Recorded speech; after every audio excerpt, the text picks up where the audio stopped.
ॐ नीलाचलनिवासाय नित्याय परमात्मने बलभद्रसुभद्राभ्यां जगन्नाथाय ते नमः। जय जगन्नाथ। मु पद्मनाभ पाणिग्राही आमरी सत्य नीतिवाणी कार्यक्रम को आपण मानक स्वागत जनाऊँ। आजिर नीतिवाणी कार्यक्रम रे मूलटी अटई विश्वास ये विषय रे आमे माने आलोचना करिबा। विश्वास मिलई हरि तर्के बहुत। विश्वास रे ही भगवान प्राप्त होता। तर्क करिबा द्वारा भगवान को आमे पाई परिबा ना। जगन्नाथ दास कहिसंती मूलटी अटई विश्वास भणिले जगन्नाथ दास। समग्र भागवत ग्रंथ रे ये विश्वास शब्द को से श्रेय मन कर। दुनिया रे सबुठारु मूल्यवान जिनिस हला विश्वास।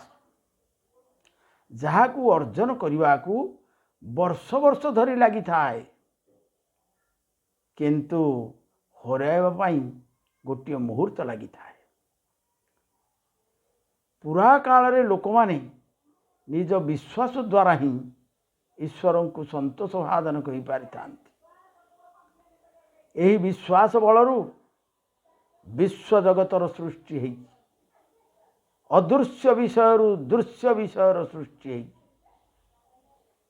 आपण माने लक्ष्य करंतु ध्रुव 5 वर्षर बालक पितांक कोଳରେ बसिबा पई आनंद रे जाइथिले किंतु विमातांकर जो कटु वचन द्वारा तांक हृदय रे आघात सृष्टि होगा।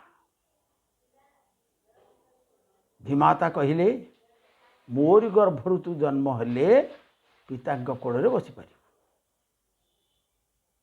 यही कथा शुणी 5 वर्षर ध्रुव कांदी कांदी आसी माँ को आगे कहले। माता सुनीति तांको आश्वासना दे कहले अरे बापा पितांक कोଳରେ न बसिले कौन हला। तू जगतर पितांक कोଳରେ बसिबा पई प्रयास कर। बण को चली जा तपस्या कर। जगतर पितांक कोଳରେ तू बसि पारि। माँ को यही कथार इते विश्वास आसीगला दृढ़ विश्वास आसीगला।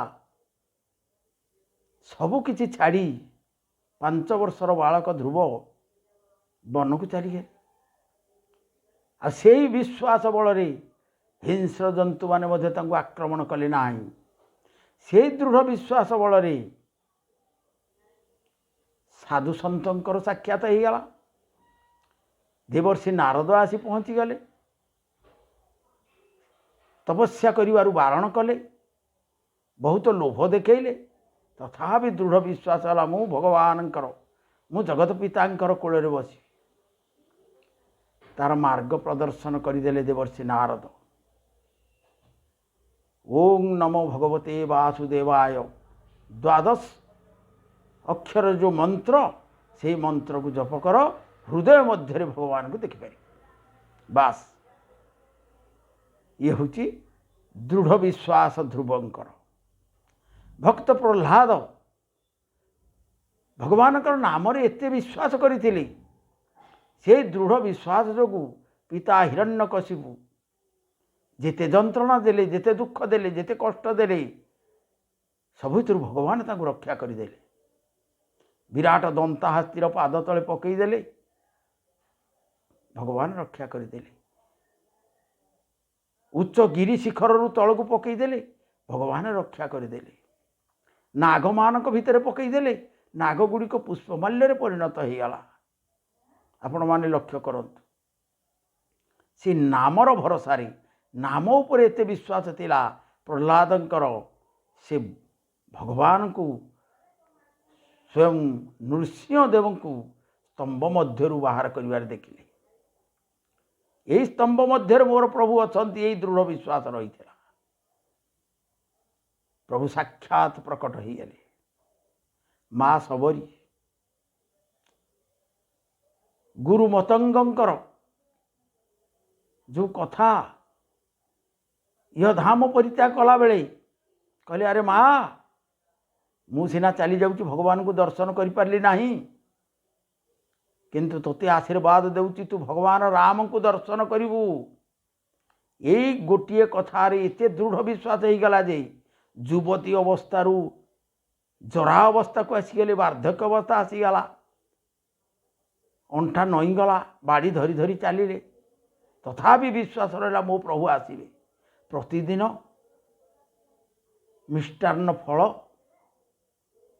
एवं फूल सजेकी रखी दियंती रास्ता को सफा कर दियंती कहीं ना गुरुदेवंकर जो कथा तारी उपरे जो दृढ़ विश्वास आसीगला से विश्वास रे माँ सबरी भगवान श्रीरामंकर दर्शन लाभ करथिले।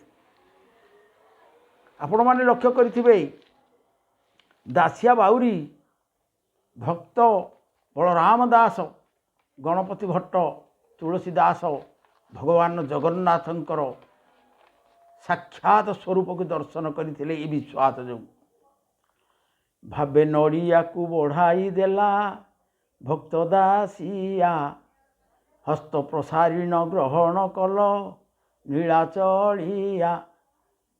दासिया बाउरी बाड़ी रे होइथिबा जो नड़िया गोसाई महाप्रभु कहला प्रभु हे गोसाई महाप्रभु आपण तो प्रति मासरे श्रीक्षेत्र को जाउछंती मोर ई नड़िया टिकी नहीं जगन्नाथ को देदेवे।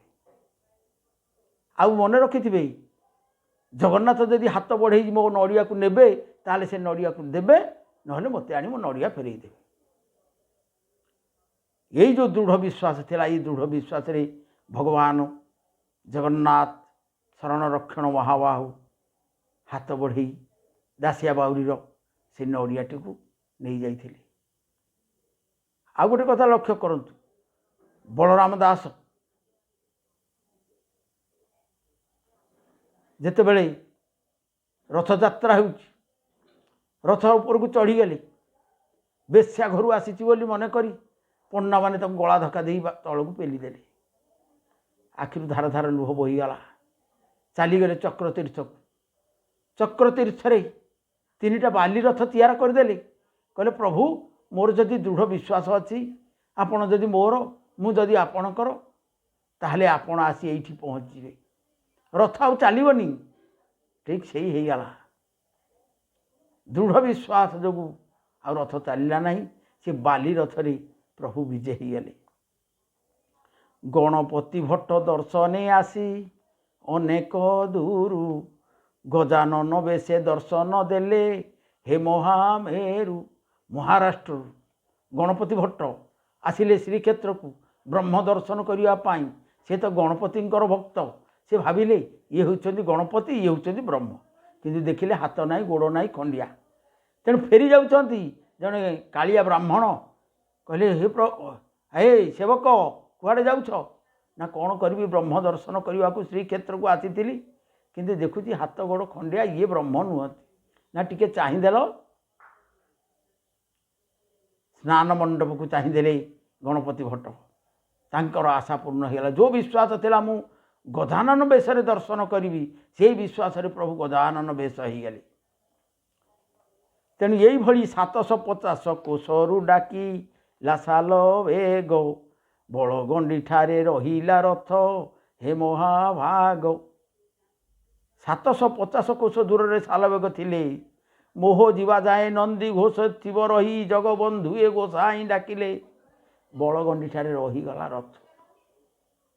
यही विश्वास रघुनाथ बेशे दर्शन कले तुलसी दास तुम हस्तु महाप्रसाद खाई होइले तोष।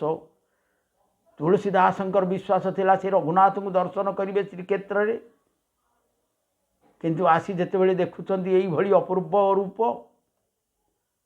अव्यक्त रूप को देखुंत से फेरी आसिले तुलसी चौराबंठी बसीगले भगवान संतुष्ट होकर गोटे छोट बालक रूप में कुड़ुआरे महाप्रसाद धरी आसिकले ये तुलसीदास किए अच्छा ना मु अच्छी तुलसीदास ना प्रभु तुम पाई पठे देइछन्ति महाप्रसाद ନା ହେ ପ୍ରଭୁ, ଯାହାର ହାତ ନାହିଁ, ଗୋଡ଼ ନାହିଁ, ଆଖି ନାହିଁ, କାନ ନାହିଁ, ଖଣ୍ଡିଆ, ସିଏ କ'ଣ ମୋତେ ମହାପ୍ରସାଦ ପଠାଇବେ? ମୋ ପ୍ରଭୁ ରଘୁନାଥ ପଠାଇଦେବେ। ନା ଦାସେ ଆପଣ ପରା ଲେଖିଛନ୍ତି ଆପଣଙ୍କର କାବ୍ୟରେ, ବିନୁ ପଦ ଚଲଇ ବିନୁ କାନା, କର ବିନୁ କରମକ ରଇ ବିଧିନା। ଆପଣ ପରା ଲେଖିଛନ୍ତି ହାତ ନଥାଇ କାମ କରୁଛନ୍ତି, ପାଦ ନଥାଇ ଚାଲୁଛନ୍ତି। ନା ହଁ, ତାହେଲେ ଆପଣ କିଏ? ନା ମୁଁ ପରା ସ୍ୱୟଂ ରଘୁନାଥଙ୍କର ବେଶକୁ ପ୍ରଭୁ ଦେଖେଇ ଦେଇଥିଲେ। ତେଣୁ ଏଇ ଦୃଢ଼ ବିଶ୍ୱାସ ଯୋଗୁଁ ସମସ୍ତେ ଭଗବାନଙ୍କ ସ୍ୱରୂପକୁ ଦର୍ଶନ କରିପାରିଛନ୍ତି। ତେଣୁ ଶ୍ରଦ୍ଧା, ବିଶ୍ୱାସ, ଭରସା ଆମର ଯଦି ରହିବ, ତାହେଲେ ଭଗବାନ ଆମର ହେଇଯିବେ, ଆମକୁ ଦର୍ଶନ ଦେବେ, ଅନୁଭବରେ ଠାକୁର ଆସିଯିବେ। ତେଣୁ ରଘୁ ଅରକ୍ଷିତ ଜଗନ୍ନାଥଙ୍କ ଠାରେ ପୂର୍ଣ୍ଣ ବିଶ୍ୱାସ ଥିବାରୁ ତାଙ୍କ ଶ୍ୱଶୁର ଘର ଲୋକେ ଦେଇଥିବା ବିଷପୂର୍ଣ୍ଣ ଖାଦ୍ୟକୁ ପ୍ରଭୁଙ୍କୁ ସମର୍ପଣ କରିଦେଲେ ଏବଂ ସେ ବିଷପୂର୍ଣ୍ଣ ଖାଦ୍ୟ ଅମୃତରେ ପରିଣତ ହୋଇଗଲା। ମୀରାବାଇ ପ୍ରଭୁଙ୍କ ଉପରେ ଏତେ ବିଶ୍ୱାସ ଥିଲା ଯେ ରାଣା ଦେଇଥିବା ଯେଉଁ ବିଷପାତ୍ରକୁ ଭଗବାନଙ୍କୁ ସମର୍ପଣ କରି ପାନ କରିଦେଲେ, ସେ ଅମୃତ ହୋଇଗଲା। ତେଣୁ ବିଶ୍ୱାସେ ମିଳଇ ହରି ତର୍କେ ବହୁ। ଜୟ ଜଗନ୍ନାଥ।